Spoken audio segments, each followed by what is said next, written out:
The disk of Phaistos of ancient Crete may be a possible map.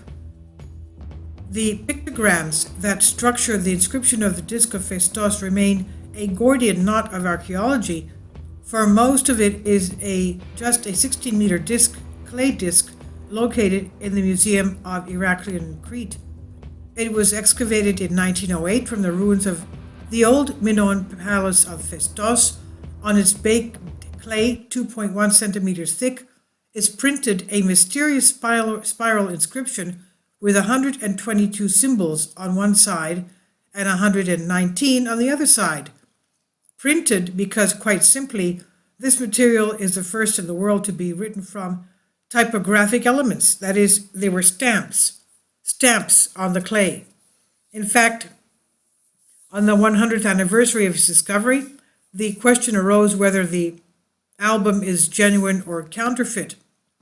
Linear B was deciphered in 1952 by Michael Ventris and expanded the history of the Greek language by about 7 centuries, but Linear A and the writing of the Phaistos disc continue to this day to be considered officially unencrypted writings. Deadlock does not mean, of course, that possible interpretations have ceased to emerge. As early as 1911, George Hempel had argued that the symbols hid an Ionian language and that the text was hierarchical and described a sacrifice. That same year, Florence Storwell said it was Homeric Greek. In 1914, Albert Cooney suggested that it's a type of Egyptian hieroglyphs, and in 1931, F. Gordon interpreted them as Basque. The Bulgarian Vladimir Georgiev in 1976 interpreted them as Hittites, narrating a civil conflict between the Trojans. Finally, in 1992, Kiel Artun said it was a syllabic writing of Semitic language.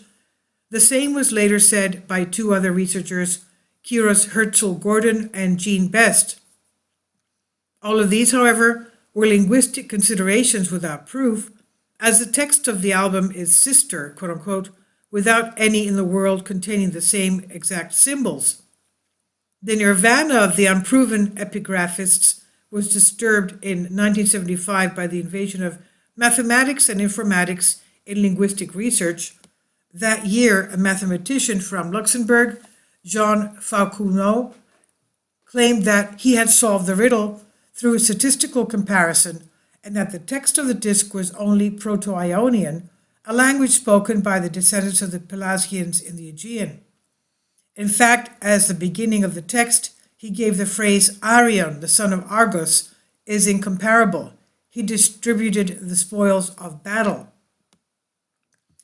Foucault's interpretation was considered the most Minoan scholars to be an amateur fantasy, but at least Paul Faurer found many positive points in early Ionian theory. Fauconneau was stubborn and set out on an extensive historical and archaeological search for evidence, which led to the publication of 2 books. In them, he claims that the Proto-Ionians, the Ionians used to live on the west coast of what is now Turkey. So the Proto-Ionians were not only the Pelasgians and the Minoans, but also the Trojans, the Luvians, the Carians, the Philistines, and even the Trans-Danube Thracians. The Philistines, as we know, came from the island of Crete, and that's even talked about in the Old Testament of the Holy Bible. And they were also giants.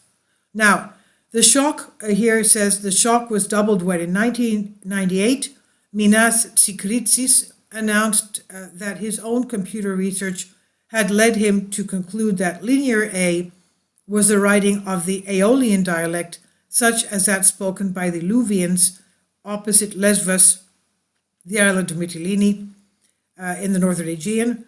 He had powered all the symbols of Linear A with a computer program and had coded the writing with a system similar to that used for the, quote, treasure of the Greek language, end quote. In order not to expand, with this method he managed to compare the 2 scriptures with each other and find their phonetic correspondences. Thus, the words began to make sense, but not all of them were interpreted. However, words such as Paeto, Sukirita, and Akaru were found to correspond to Cretan toponyms such as Phaistos, Sivrita, and Arkalos. Toponyms, that is, location names. But if the disk of Phaistos contains place names, is it an ancient cadastre? The suspicion was heightened in 2004 when a team of researchers under Ackenberg interpreted the text of this to be, as the island's title, written in Louisiana. According to them, the text begins with a sentence, "In Messara in Phaistos, she belongs to Nestor, the great man of the Achaeans." After his recently published text in the diary, I asked Minas Tikritis to explain to me how he came to consider the disk of Phaistos to be the first map. Here is a summary of what he said. In his book, The Disk of Phaistos, page 116, he calls greater, Grater, from the impression he creates due to the dots that appear on its surface. Observing this symbol, I remembered illustrations of old maps I had seen in the edition Crete Island Place by Chris Karakaki. Crete is a very important commercial hub of Eastern Mediterranean, has been the main subject of nautical cartography since the beginning of the 15th century, but mainly its mappings, which followed the pattern of early Ptolemaic maps, depicting it in a form particularly compatible with the image of the greater, Grater, on the disk of Phaistos. If indeed this symbol depicts Crete, we should consider with awe the superiority of the Minoan depiction in comparison with the maps of the 16th century AD. Within an area of just 1 centimeter, they mapped Crete, making it with dots its larger religious centers. Realizing this, the first thing that came to my mind were Homer's sayings about the many cities of Crete and the rings of Minos with the 27 dots for its religious centers. Where do we end up? That the coexistence of the ship and the island is a possible key to decrypting the disk. The neighboring word of W is likely to indicate the arrival or departure of ships from the island. Somehow we will now become hermits for the final decryption of this greatest puzzle. I've translated this for you from a Greek article. So these images are locations of various areas in Crete and other locations, according to some archaeologists. Please leave your comments. Thank you for your support.